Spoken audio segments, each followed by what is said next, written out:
Hello everyone, in this video we're going to talk about how to fix slow upload speed on your YouTube channel, and let's get started.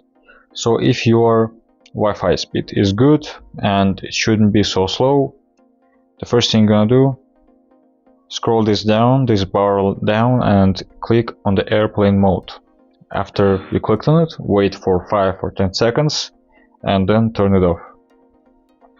After this, it should recover the speed and the video should be uploaded faster.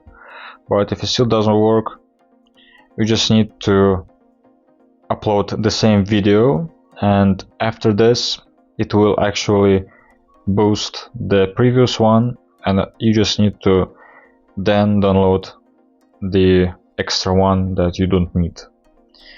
So I hope this will help you, and if it actually was helpful, please consider leaving a like and subscribing to the channel, and I will see you in the next time.